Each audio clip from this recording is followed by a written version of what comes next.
Hey, ladies, and welcome to our third Women Who Wow series. We are so happy that you could join us today. I am Katie Paquette, and I am part of the leadership team with Julie Danaher and Christine Golden, and we are Connections, a community of women. And I am super excited to introduce you to Heather Winther. And I was just going to start right off by having Heather introduce herself and tell us how she ended up in Vermont. Sure. So I moved to Vermont in the fall of 2009. I graduated that spring and kind of told myself that if by the time I went home to Thanksgiving in New York, if I didn't have a job, then like I had to go home. So I didn't want to do that. Sorry to any family that might be on here, but was not going to move back to New York for sure. And so I really leaned on some of the connections I'd made through my internships while at Plattsburgh. I interned at PBS, at the local arts foundation. I helped start a couple clubs on campus. I worked at the school's radio station, TV station, and newspaper in my 4 years, technically 3 years there. I studied abroad for a semester. And I found some connections, but really knew that I was meant to be somewhere, a little bit bigger than Plattsburgh.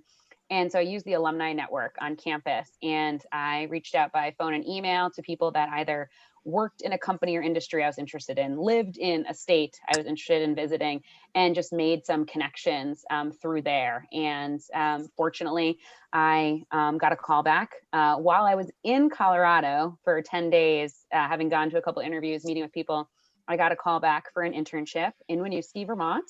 And it was going to start for a few weeks. So I had just enough time to find an apartment on Craigslist with 3 guys, and moved here. That literally, I think I moved here in the course of a weekend. And that Monday, I officially lived in my apartment, started my internship at a marketing firm, and got a ticket because I didn't know you couldn't park on the street in Vermont in the winter, starting December 1st. That's how I arrived in Vermont. And I've just had a really fortunate opportunity ever since, kind of evolving and changing jobs, whether I'm, juggling more than one at a time in different parts of the state. So I've always lived in Chittenden County. That's really cool. If that answers your question. Yeah. So do you have any favorite towns not in Chittenden County that you like to visit? And then do you have favorite restaurants? And where are your go-tos since you've moved?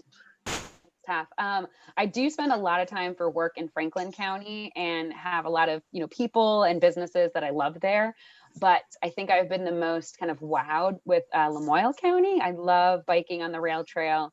I love swimming at Lake Elmore. The view from the fire tower at Mount Elmore is one of my favorite fall foliage hikes that I didn't get to do this year. Yeah. I need to check that out because I'm not far from Lake Elmore, and I didn't hear about the fire tower until this year. So do it. I'll go check it out. But yeah, Lamoille County, it's pretty nice. Yeah. So your hobbies are? Sometimes I'm told I don't have any, and then other times I'm told I do. And I hear this from my boyfriend, who's an avid fisher and hunter and has lots of hobbies. I'd like to think my hobbies are hiking and just being outside and doing things with friends or with my dog, who I'm one of those, crazy dog moms whose license plate is her dog's name. So people will text me and be like, "Hey, are you downtown?" And I'm like, "What?" And I saw the Jules car. I'm like, "Oh, okay, yeah."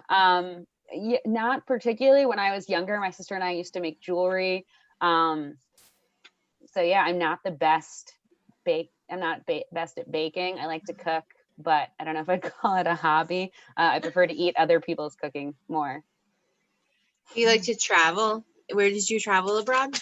I did. So my junior year of college was one of those things where I don't know if other people can identify with this, but I went into college with a major and stuck with it, which I feel like most of my graduating class did not, but I did. However, and from what I hear, Plattsburgh has evolved. While I went there, they didn't really have a lot of options. I actually completed all of my required coursework by the end of my sophomore year. So I was just taking writing classes or public speaking classes, which were requirements, but they weren't specifically public relations, advertising, marketing.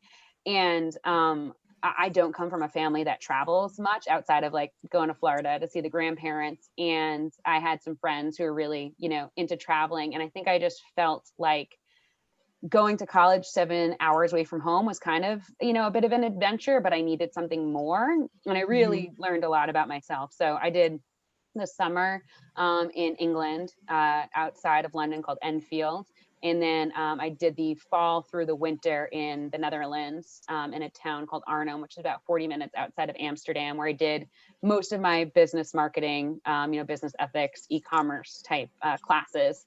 And then came back and ended up declaring a double minor in philosophy, because I had the time to take more classes. And that was something of interest to me that I kind of got more into when I studied abroad, and didn't want to come home, but student visa was over.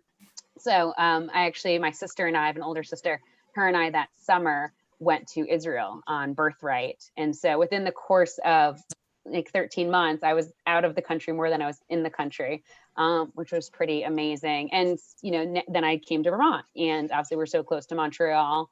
I don't know. I feel like that's kind of traveling, when it's 2 hour drive. But yeah, and I've wanted to do more traveling since. I've been fortunate to go to Scotland and Iceland for my 30th birthday. I've been to India for a friend's wedding. I don't know. Yeah. And while I studied abroad, I kind of went around to other countries. I went to like France and Germany and, some other places, and kind of traveled a little bit. Thinking about it right now, and obviously what the pandemic has done to all of us, I do kind of, for a moment of levity, definitely recognize that it might be hard for some people to hear someone else talking about traveling when some of us might be kind of cooped up right now. So I hope for anyone on here that if you're able to spend time, or virtually or physically with family over the holidays, that you're able to do that in your own way. Yeah, it's going to be an interesting holiday season. Yeah. All right, let's see. I don't want to interject, but I'm really curious to know more about your role in American Cancer Society and what you do there. I feel like I don't know like anything about your actual that's work. where we were getting there. Want to make sure we were going there. Okay. Oh yeah, I'm curious about that. So trying to just cool. Okay, so we'll just go there now. Why is the American Cancer Society so important to you, and why do you love working there? Yeah. So for some people who might know me personally, I've worked at the American Cancer Society for about 2 years. July was 2 years, but my connection to the organization goes farther back. Unfortunately, many members of my family have been impacted by cancer, some of which who have, beaten it, and others who unfortunately, weren't able to beat whatever type of cancer they might have had. But everything started, I might have had family members before this time, but I might not have been mature enough to understand it. But my junior year of high school, my mom was diagnosed with breast cancer for the first time. My mom has had breast cancer twice, and she's been cancer-free since New Year's Eve, 2017, 16. Oh my gosh.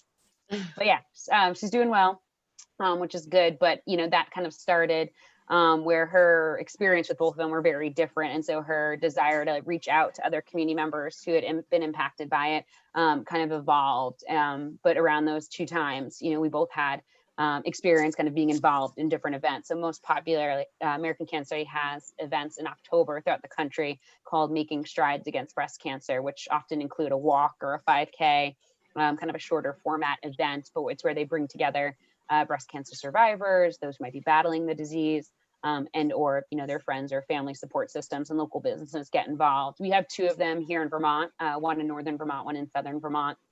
And obviously, due to the pandemic, they look a little different this year. But they both, in both cases, they were able to kind of bring people together.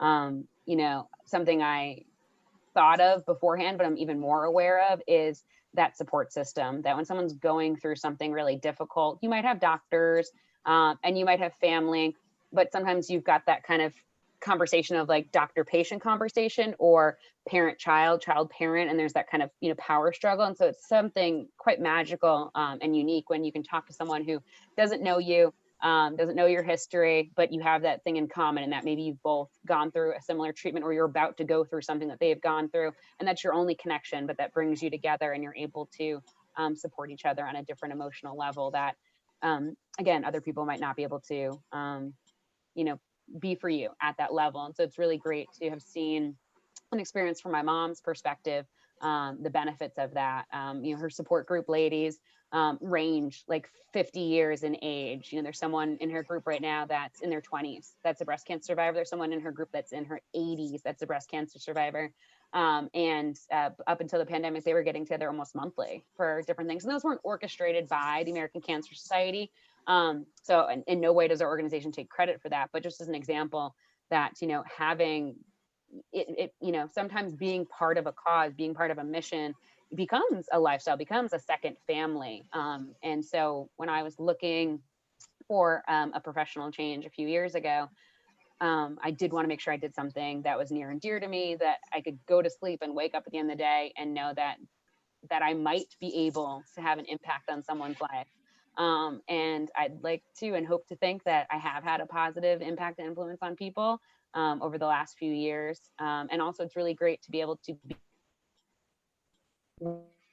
people, Vermont businesses, but I, have a coworker from Connecticut that I was on a video chat with 20 minutes ago. And this morning I was messaging someone back in Atlanta, our headquarters, to get help with something. So I really appreciate how unique, working for a nonprofit of our size is, because of that opportunity for connection that I recognize other organizations don't have. And it comes with, a great amount of support too. So if I don't have the answer, I hate saying, I try not to just give an answer to give an answer. I like to try to always be like, I don't have an answer, but there's a whole bunch of us. Like, let me see what I can find out. Let me get back to you.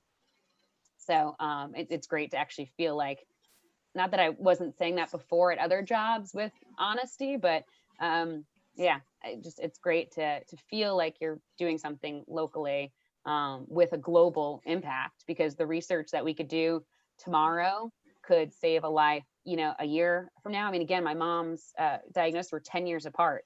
I actually remember that when she kept like some of the pamphlets and the literature she got from the doctor's office, and I didn't go with her into her first appointment because I was living in New York at the time, but she was kind of like laughing to me that she brought some like materials with her, and she was asking them about certain things, and they're like, well, yeah, that's something we did 10 years ago. My mom, kept all this literature, and like, do you have any idea how things have changed in 10 years?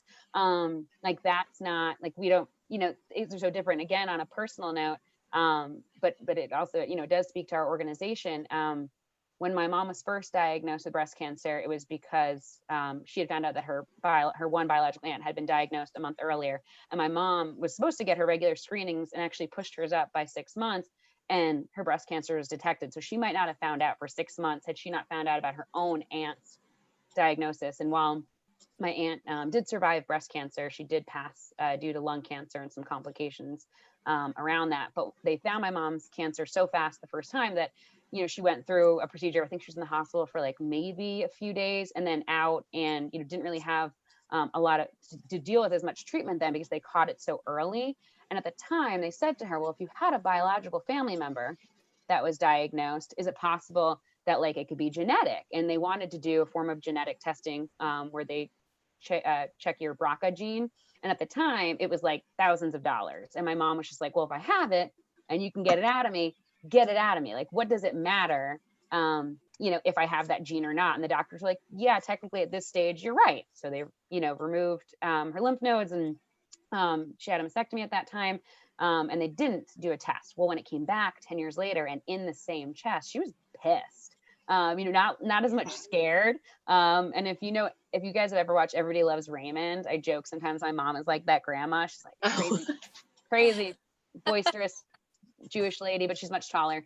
And she was really angry the second go around, like, how could it come back? I thought you got it all. And so again, the doctors asked her, as part of like their process of like, well, have you considered getting genetic testing? It could be that the cells weren't detectable and they grew back. And she's like, like, again, you guys with this thing. She's like, it's just really expensive. And they're like, it's like $100 with insurance. She was like, what? And she's like, well, do you have any idea like how much technology and research has advanced in 10 years? And so then she pretty much immediately after that appointment called my sister and I to let us know that it would be covered under insurance. And it was an interesting struggle because my sister didn't want to get tested. She was kind of the mindset of like, if I have it, I do, so what? And I said, well, if you don't want to do it for yourself, at least do it for me and mom. And I'm actually recognizing it was actually, I think about, yeah, probably 4 years ago right now, because I remember I got my test done the week of Halloween. Ooh, that's creepy.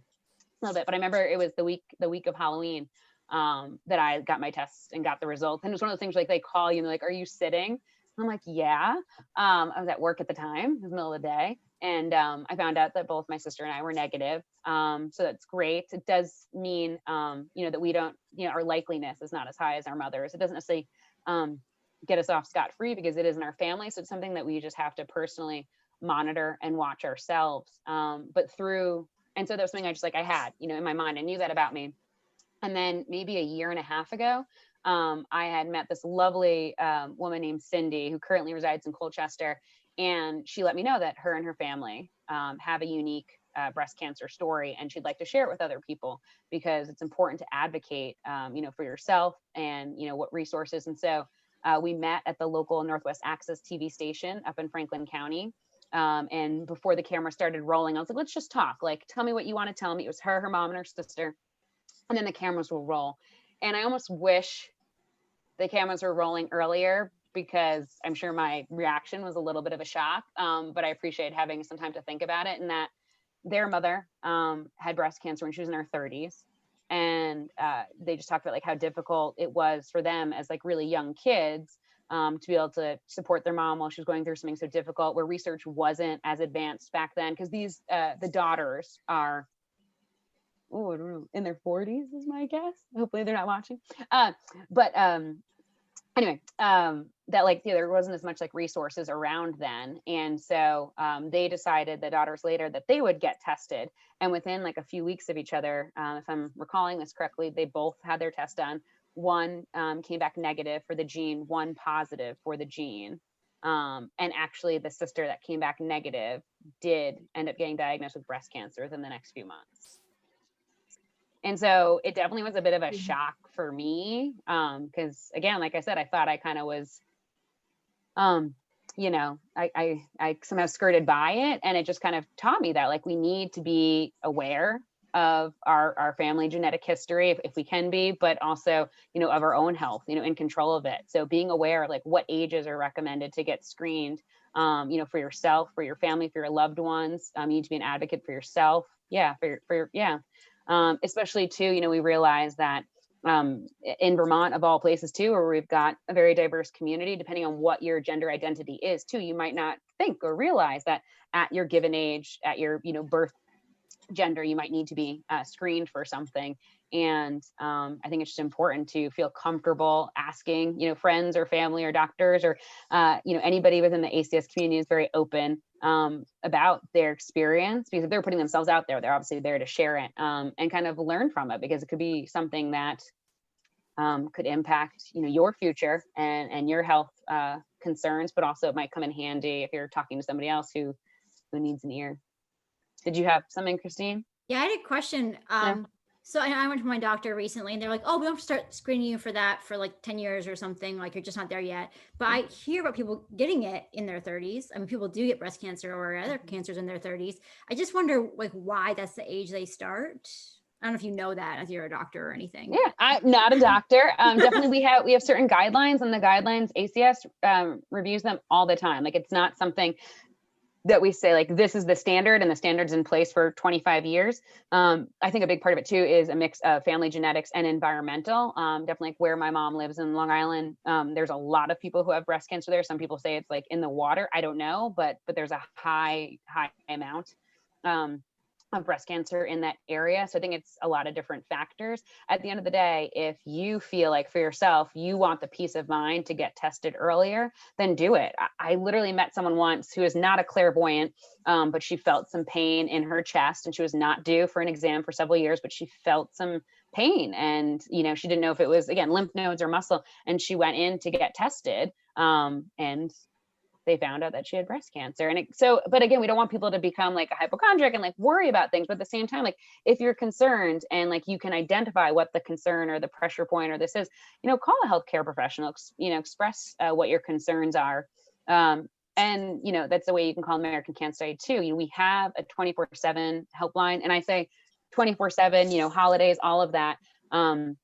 where you'll get an actual live person. You have to go through like a prompt to get to a person based off of what your question might be, but you'll always get a person 24/7. I think right now they're focusing people between like 8 and 8, 8 a.m., 8 p.m. on weekdays, where there's specifically like a dedicated medical professional on the other end, not just like someone who can answer maybe some more general questions. But it's nice just knowing that, again, if your doctor's office is closed, or you don't want to feel like you might burden a family member, or you don't know what to say to a family member because you don't know yourself yet what the questions you want to ask. You can call our 1-800 number. We also have something called the Cancer Survivors Network, which I believe is getting updated soon. Kind of like an online forum where survivors of different types of cancer can connect with one another.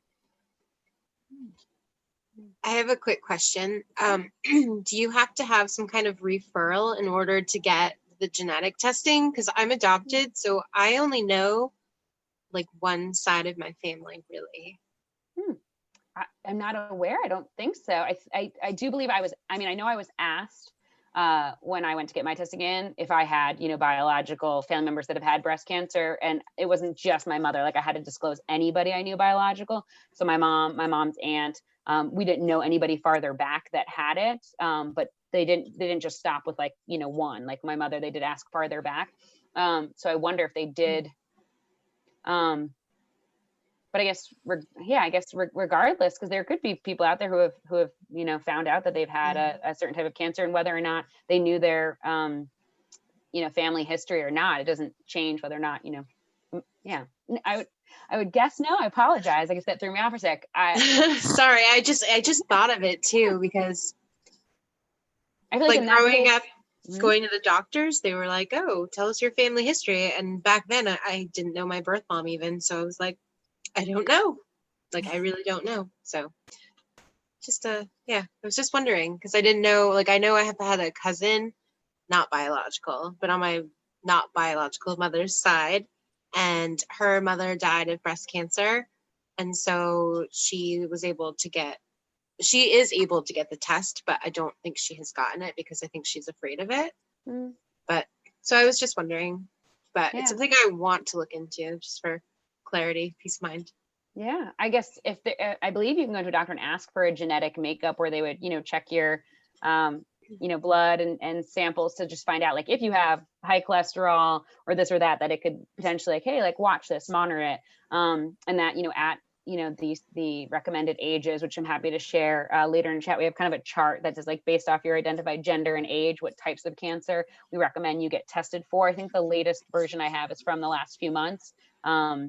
But still, definitely a viable file to look at, that I would say following those age guidelines, to ask, and say, like, I don't know my family's genetic history. Therefore, is this something that you recommend if I'm not showing, any symptoms, if I'm not in any pain, could I be screened for these earlier? And, depending on what other health history they have on you, they might suggest, again, I'm not a medical professional. They might suggest, like, yes, we can screen you now, or they might recommend, hey, let's maybe like wait a year.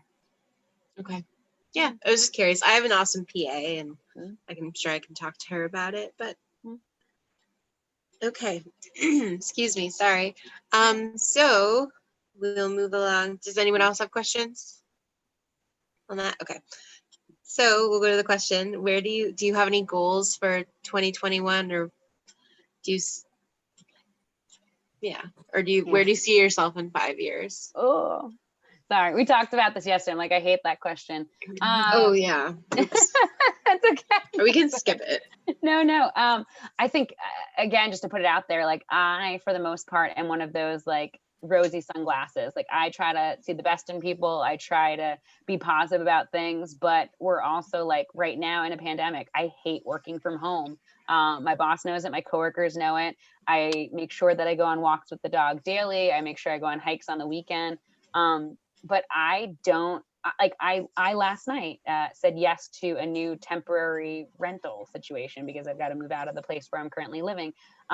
So I don't even fully know, like, what next month looks like yet, let alone, my 2021 goals or 5-year goals. I think, on more of an aspirational, it's just to be continuing to support the communities that I work in, to learn from the communities that I'm in, to give back to them, whether it's, through supporting them on programming or ideation or networking, so that I'm not just kind of pulling those things from them, which, are things that I look for in different communities, but also giving back in different ways.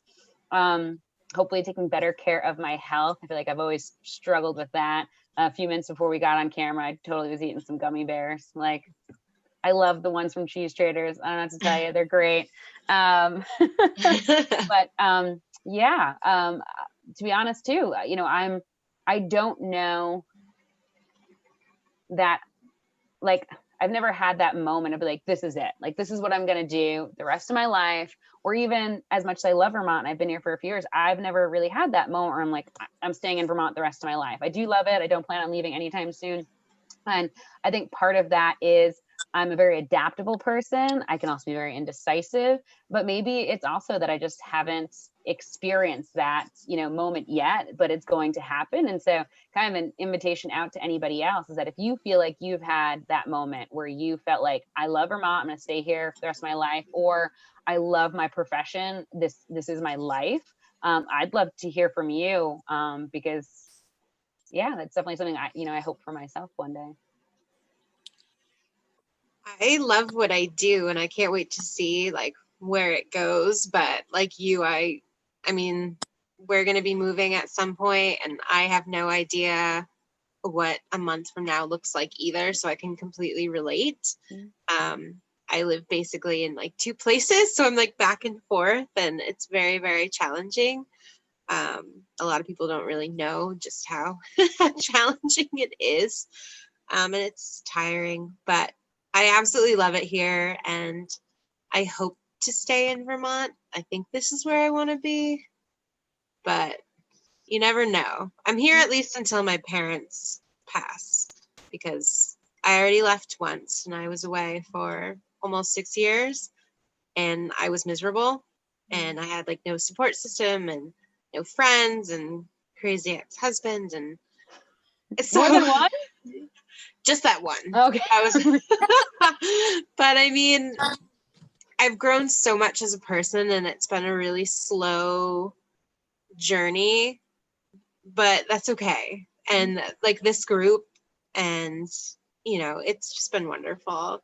And I honestly never, ever thought that I could even do anything with photography, but I'm doing it and I don't know where it's going to go, if it will continue to go. I'm just going to keep plugging along and do what I do and hopefully bring joy to people. And that's all. Yeah. But yeah, so I think it's okay to be not sure where we're going to be. I think a lot of people feel the same way. I don't know about anyone else, but I feel like I'm on the right path and just keep plugging along. Yeah. Kind of like I was saying before about, being fortunate working for a larger organization. If I don't have the answer, being able to pause and say, I might not have the answer, but let me get back to you.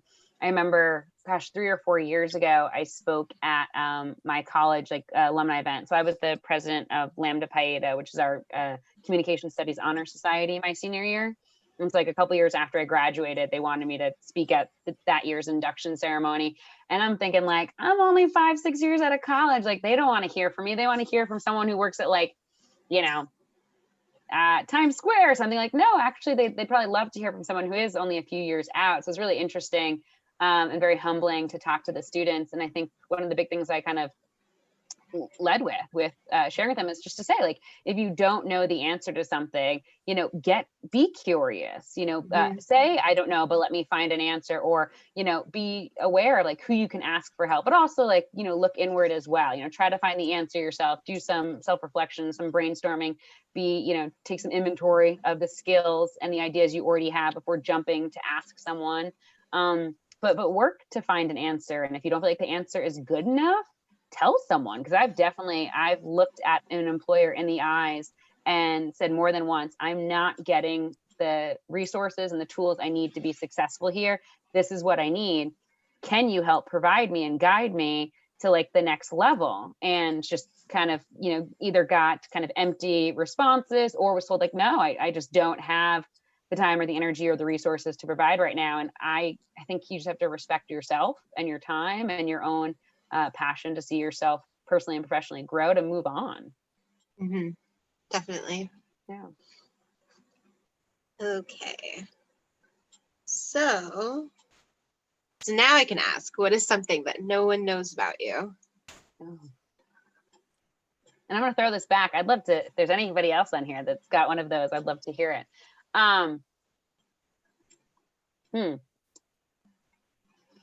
Just thinking, I had kind of like two that came up. I might share two real quick because I don't know, one of them is kind of random, but not many people know that I have 6 stitches in my eyelid from when I was probably a 2. I think I was a toddler. My sister and I were jumping up and down on my uncle's bed, and her being at the time taller than me, which the running gag, my older sister is shorter than me. She jumped off the bed and landed on her feet. I jumped off the bed and hit my head on like a foot stand and split my eyelid open. Oh. I don't remember any of it. My mom said I was a trooper, that like, you know, I cried a little bit, but pretty much like they brought me to the doctor's office. They stitched me up and that was fine. But every now and then you can kind of see it. Wow. Ouch. So That sounds painful. Yeah. And then one other one, because last night I was on a virtual networking event and I shared this one, and people seem the most amused by this, is when I was 9, I was a contestant on a Nickelodeon show. Oh, wow. I was randomly pulled out of the audience. And what happened is my sister was actually sitting on the end of the aisle and I couldn't see because, again, I was shorter at the time. And so my mom made us switch seats and then they pulled me. My mom says they pulled me because of like the red hair. I'm the only redhead in my immediate family. Like my parents and sister have brown hair. I have no cousins on either side with red hair. I don't also, my mom said it was because of that. I stood out, but they pulled me down. I was a contestant. And at one point in the show, I had to like pull a lever and I got to slime the host. Oh, that's so cool. And someone told me like the slime felt really weird. Like on TV, it looks like really cool and like sticky, but when you're actually touching it, it was like really thick and kind of, yeah. And so I like asked them like, what is it? And they were like, oh, it's green food coloring and oatmeal. Apparently I ate it. Oh. I just like, I don't really remember too much, but apparently I never got to see the episode, but apparently it aired on TV like 3 or 5 times during the school year. Cause a couple times I'd come into school and some women would like yell I forget, there was like a catchphrase for the show, but they'd like yell it at me in the hallway. Wow. So that's so cool. Funny. Yeah, that's pretty cool. Yeah, I think we should all share one. Yeah. Anybody got anything weird? I have a really hard time with this one. Somebody asked me this the other day. I was like, I just can't think of one. You gave me a couple of ideas of sharing yours. Like I definitely also like did cartwheels and got stitches here. Like when I was like 3, 4, 5, 6, I didn't have limits as a kid. So that could be one. I feel like some people may have heard this one, but I've been licked by a moose. In Sweden. They had a moose. It was like a moose farm. This man Lars. They're very popular in like Sweden, and or at least they were. And it said real live mooses, and I was like, wow. Real live mooses, huh? And so I'm like, oh, I gotta check this out. I'm like a huge animal lover, and I've always been fascinated by moose. And sure enough, I called him, and he's like, yeah, come on by. And we went the next day, and I got to hang out with some moose, and I've been there twice. And the second time it licked my cheek, and I have a picture, and it's very interesting. Yeah. Yeah, it was weird. He was just like, he made some gesture, and so that way it would lick me. Like dolphin training, I guess. Yeah, it was fun. Well, it was better than the time we went to the place in Finland, and someone like stuck a piece of bread in my mouth and the moose snatched it from my mouth, and I actually think that the saliva went in my mouth from the moose. So I was like, I think I just French kissed a moose. So that's definitely something that nobody else can probably say they've done. It's very weird. I have very weird pictures, so those I have not shared. It was a really weird experience, but yeah. So those are very bizarre but interesting. Yeah. Yeah. What about you, Christine or Christine? Do you have anything you want to share?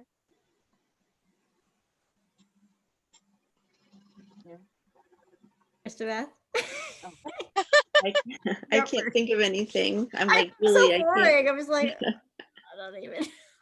I do have, I am a dog mom like you. And I did have my dog's name on my license plate. I don't have it anymore, but I still have the license plate, but I don't have it on my car.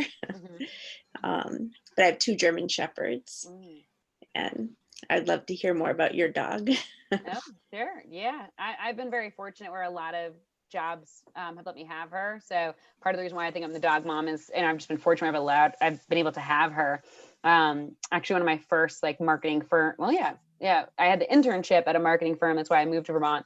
But I worked at a marketing firm at the time. It was called Lasias Marketing. And right around the time when I left, it went under new management. Now it's 10th Crow Creative.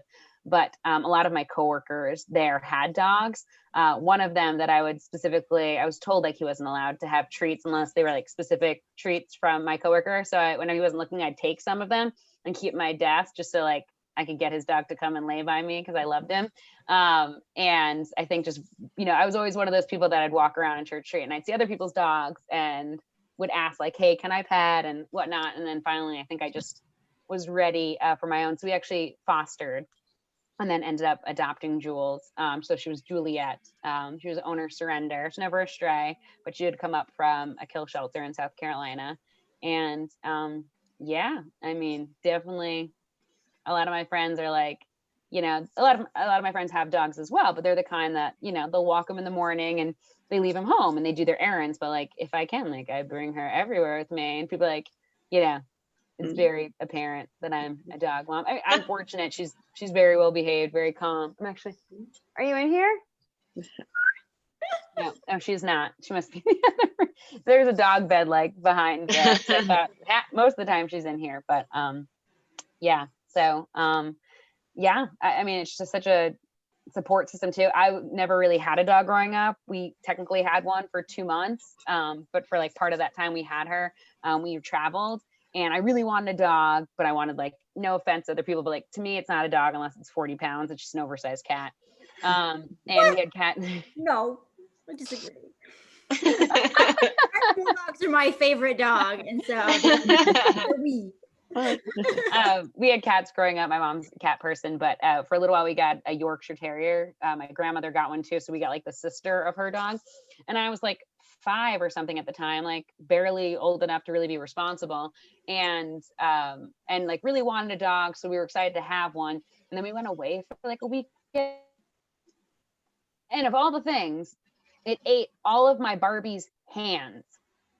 Just the hands, chewed them up, flattened them, like, and I had a lot of Barbies, like nothing else. It peed in the house a whole bunch, but like chewed on the hands. And so like my mom and sister, I remember just being like, oh, it's just learning. It's not its fault. My dad and I were like, get this thing out of here. My dad was like, done with the pee. And I was like, it ain't my Barbies. It's gotta go.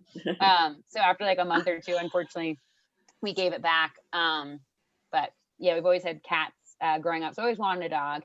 And we had Jules for maybe a week, and the rescue just said to us like, hey, you've had her for a week. How is she with kids or cats or this or that?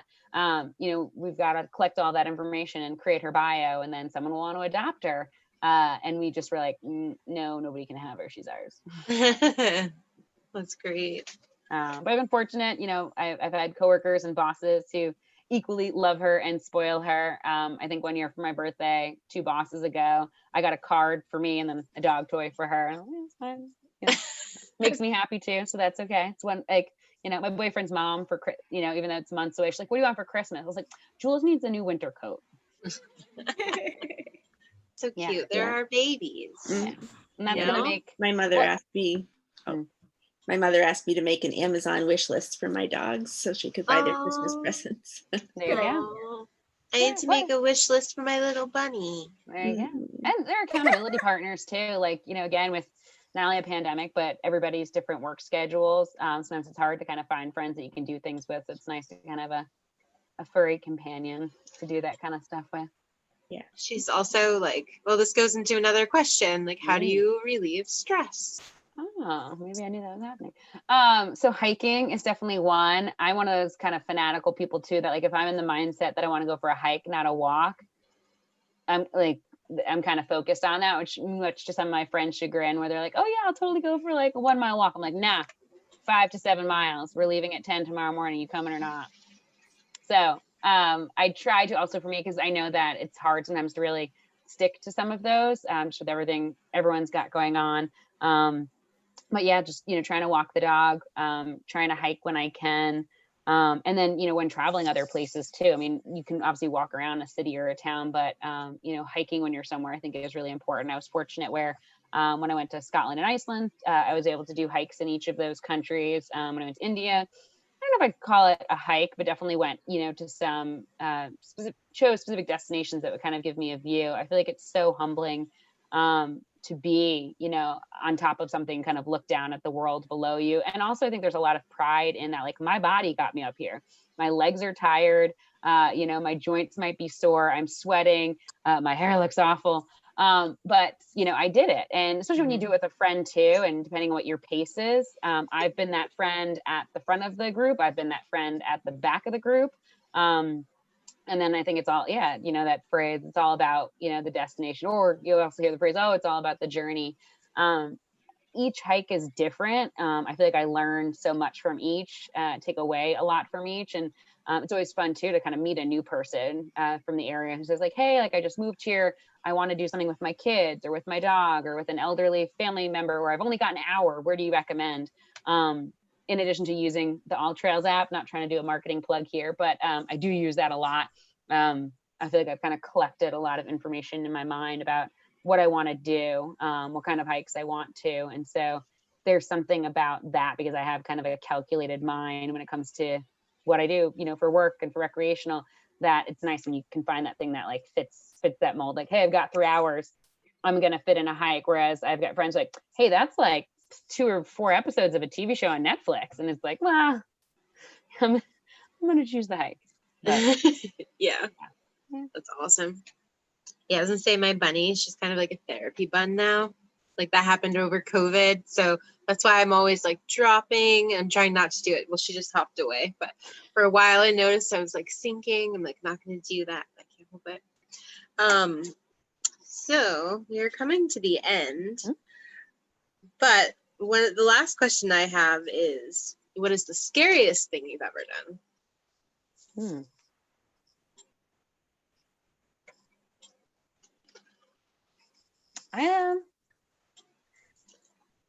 I guess in some ways, like, God was scary. Like, I'd always wanted to travel and to go places, but had this feeling of unknowingness. I think one time that I felt probably the most scared was so after my semester in England ended, I had like 2 weeks off, and I was supposed to go on a trip with a friend. And unfortunately, she decided to make plans with her family and not invite me. And when I found out and tried to invite myself, offering to pay my own way, I was told no. So I literally had nowhere to live, nowhere to go for about 2 weeks, and definitely didn't tell my parents all of the details around that. Just try to like figure out what I could. But it was really nerve-wracking, especially because I don't know what the difference in currency is now, but at the time it was like 2 to 1. So like everything cost double. And I was living there off of like my babysitting money from high school and working at like a toy store. And didn't want to ask my parents for help because I was like on my own. And so I just lucked out. I reached out to some of my classmates from the England class and was like, hey, can I like stay on someone's couch for like a few days and figure it out? And yeah, I definitely had like a day or two where I was still in the dorms at the school I went to England, but didn't know where I'd be living the next 2 weeks. Didn't want to like go home and come back again.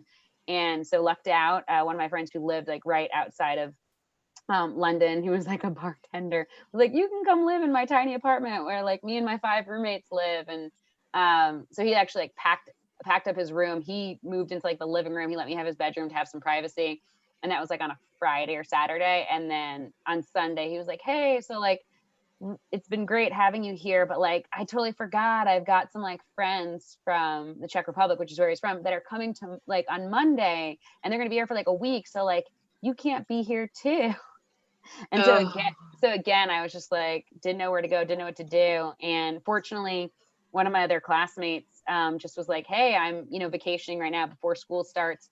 I live in Poland. Do you want to come here? And so I left like 2 or 3 boxes worth of stuff in England at this friend's apartment in hopes that I could come back for it. Like not really important stuff like clothes and knick-knacky things. And I hopped on a bus, which went by ferry from England to France to Poland, and ended up staying with that friend in Poland for, I guess, the next 6-7 days.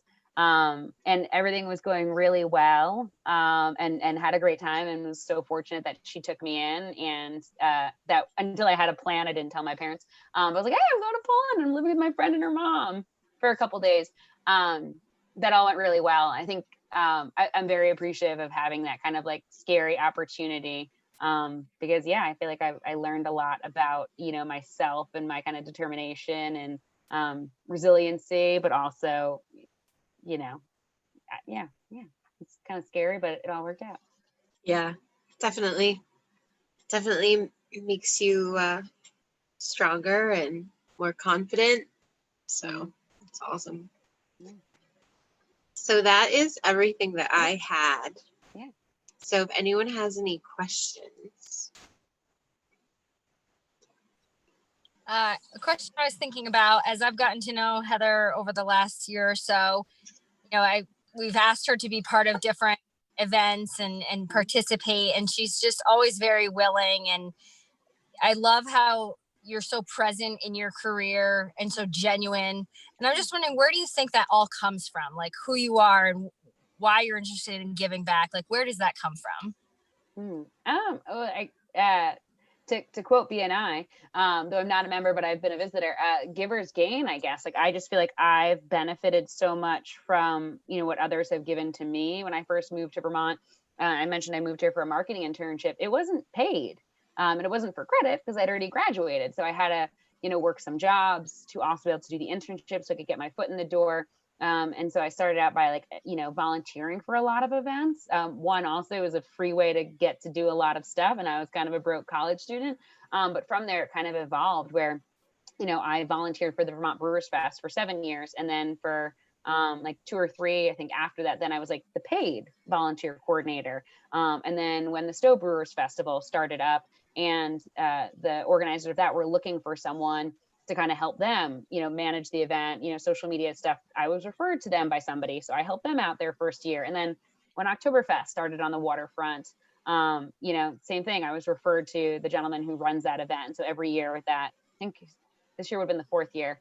I've helped him with volunteer coordination and just talked to him about logistics to the point where I talked to him about hey, wouldn't it be great if you had a parking schematic like this for all the brewers because you could fit more cars this way. So I just feel that I've been fortunate that people have helped me, and so I like to help back. I also approach things very holistically, and that I've been an attendee of an event, I've been a volunteer of an event, I've been a volunteer coordinator, I've been an event coordinator, I've supported a company's philanthropy efforts to be a sponsor, and I've also done business development. So I feel like when I go into any project or partnership, I definitely go into that relationship and consideration of how is this going to benefit them? How is it going to benefit me?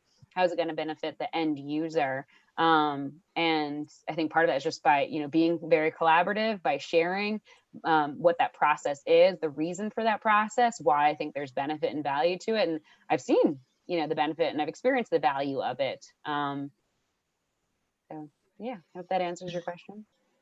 Thanks. Yeah. Cool. All right. Anything else?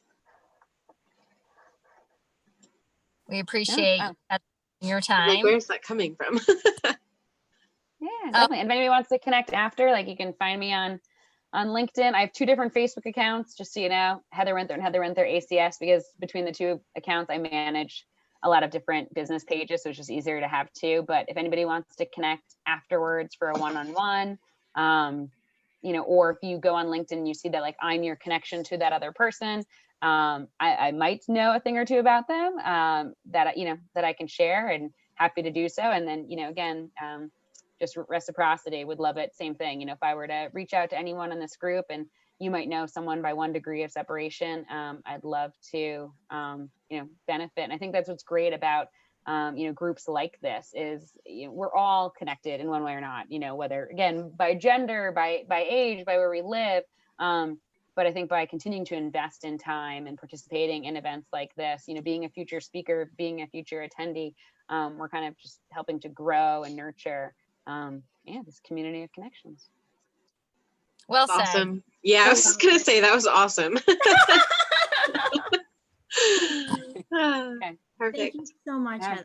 Thank you Thank so you, ladies, much. for having me. All right. Be well, everybody. You To too. see everyone. Bye. Bye.